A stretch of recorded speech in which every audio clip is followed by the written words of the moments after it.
In today's video, we're taking a look at the fish in the 125-gallon system. Now, last month I showed you guys an update video of the tank, but it was more of a whole look at the aquarium and not just the fish in the tank. So today we're going to take a look at each fish in the aquarium and talk about their different attributes and their personalities and just what I keep in the aquarium. Now, one of the reasons I love keeping reef aquariums is the natural beauty and the colors of the fish and the corals in the tank. It's very calming and relaxing, and I love that about aquariums. But on the other side, there can be a lot of maintenance involved with a tank, from cleaning your equipment, doing water changes, doing water testing to make sure that the water is just right for the fish inside. So I've been trying something new lately in my daily routine that helps me focus throughout the day, whether that's daily routines, working on the tank, or editing videos. Many of you know that I start my day drinking Magic Mind. Now, Magic Mind is a mental performance shot that helps you focus, and it definitely gives me better energy, clean energy. It is a nootropic matcha drink. Now, they also have a sleep elixir that helps you sleep at night. Now, during the month of January, Magic Mind is focused on your mental wealth, and the mental wealth part of it is getting better sleep, a better diet, and helping you with stress management. Now, I drank Magic Mind straight out of the container here, and it just helps me focus throughout the day. So if you want to learn more, you can get 45% off your Magic Mind bundle. That's the sleep elixir and the Magic Mind here. If you go to magicmind.com/thecoralreefjan, that's magicmind.com/thecoralreefjan, you can save 45% off the Magic Mind bundle over there. So make sure you do that, check it out. And now let's check out the fish. Now, the first one is this Anthea here. You can see just how beautiful and healthy this fish is. And he likes to hang out in the middle of the water column.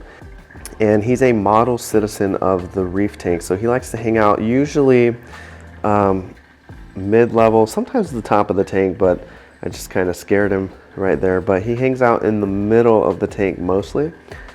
And these guys typically eat more a day than any of the other fish. So you want to kind of, if you have any Antheas, you know that you want to keep them well fed. So he's been a great addition to the aquarium.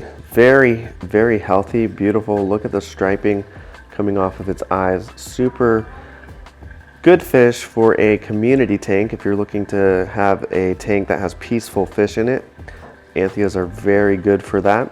Then right next to him we have the Banghai cardinalfish. Now, Banghai cardinalfish are very peaceful tank mates. And I believe you can keep them in 30-gallon tank or larger. So this is a 125-gallon tank, so he is doing great in here. Now, after him, I do have a pajama cardinalfish that I've had for years. This guy is huge, fat, happy, and healthy. And what's funny is having these cardinalfish in the tank, usually if you get a couple of them, you'll notice that they'll kind of separate over time and they'll hang out on either opposite ends of the tank. These guys do the same thing. So like one day the Banghai cardinal will be on the left side of the tank and the pajama will be on the right side, and other days the pajama will be on, like he is today, on the left side, and the Banghai will be on the right side, or making his way to the right side. Now, I just fed the tank, so a lot of the fish are hanging out in the middle. Well, while I'm standing here, they like to hang out in the middle because they know I'm feeding. I just put some mastic in the tank, and I love mastic because it sticks to the inside of the tank, and it's just a great food. If you have tangs that like to graze, it's lovely for that. And that's one of the main reasons I use it, for the yellow tang, which is right here. He's quick. So this is a quick tank tour, I guess you could say, of my fish. So fish tour, we're taking a look at the fish. But if you want to see an awesome tank tour, I just posted a video where I visited the Cuban reefer Javier's 500-gallon reef aquarium. This guy has his filtration and sump underground, like it's in the ground. You should check out that video. I'm gonna fall in a sump today. That'll be a new one. Yeah. Link will be in the description, but here's what it looks like. Check it out. I know you're gonna like it. But this guy has been great in the tank. He's loving it. I do have that Fiji fox face in there, so I have 2 big algae eaters right now, and I guess I've scared the fox face to the back, so I'm gonna back up a little bit. But here is the yellow tang, and you can see him. He was gonna get that mastic, but he decided against it. But here is the Fiji fox face fish. This guy is beautiful. I love the bicolor there and the black and white on his face. Just a beautiful fish. And the fox face and the yellow tang hang out with each other. They are like best friends in the tank, and they just cruise around the tank together the whole time. It's awesome. Now, one fish I want to show you guys before he disappears is the neon goby. So this guy usually disappears in the tank. He likes to go off in the back behind the anemones and kind of hang out. He comes out when I'm feeding the tank, so he will nibble the little bits of mastic that's kind of coming off there and dropping down. He will go after that, like he does right there. This guy's full of character, personality. He will jump on the yellow tang any chance he gets, and the yellow tang is like, dude, you gotta get off me. But it's such a cool little fish to have in your aquarium. You can keep this guy in a small nano tank, and he's doing really well in a 125.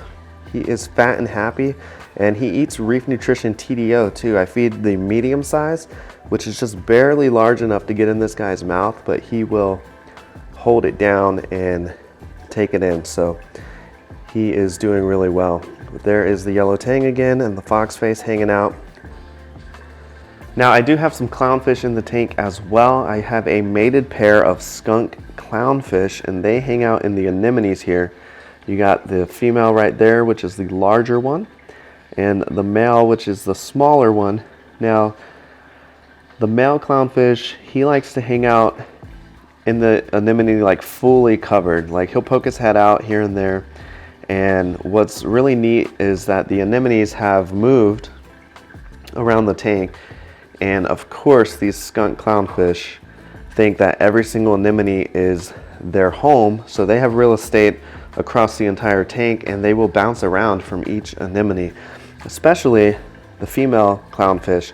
She is very territorial, and a lot of times that doesn't jive very well with the Ocellaris clown, because she will go after him and push him away, but he stays in the toadstool coral right there. That urchin is cruising around right now. But the green toadstool is this guy's home, and he loves it. There you go. You see the female clown go across to her other home here. So if he comes out, if the Ocellaris comes out to feed, the skunk will sometimes let him have it, but most of the time they are pretty happy, and the skunks stay on this side of the tank. This side has like 5, 6 anemones right here on this rock, so they hang out there. That's kind of like their mansion. Okay, so I feel like I went through those fish pretty quickly, but there are 2 more fish in the aquarium. I have a 2-spot hawkfish and a 6-line wrasse, and I know a lot of people say that 6-line wrasses can be very aggressive, and I mean, I guess sometimes that's true, but in my reefing journey, I've been doing this for over 12 years, and 6-line wrasses have been some of the best fish that I've ever kept in the aquarium. They just keep things clean. They cruise around, pick things off of the rock, and they've been very model citizens to me. Let me know in the comments below what your experience is with 6-line wrasses.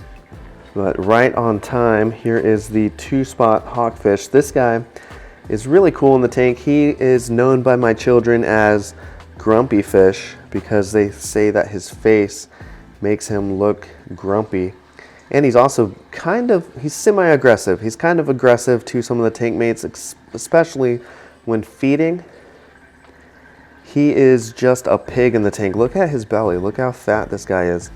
He will go after all the food and definitely try to get there and eat it before any other fish can. So I try to drop food in different places so that the other fish have a chance. But he's a really cool fish. Had him for a very long time. I think I've had him in the tank since 2016 or 2017. So he's seen some tank transfers, but he is doing great. So the next fish we're looking for is the 6-line wrasse. This guy cruises around the tank all day. There he goes. There he goes, right there, messing with the neon goby. But this guy is quick. Sometimes hard to capture on film. But I have an entire video that talks about 6-line wrasses, how to keep them. And if you want to check that video out, I'll put the link in the description below. You can go ahead and click that and check it out.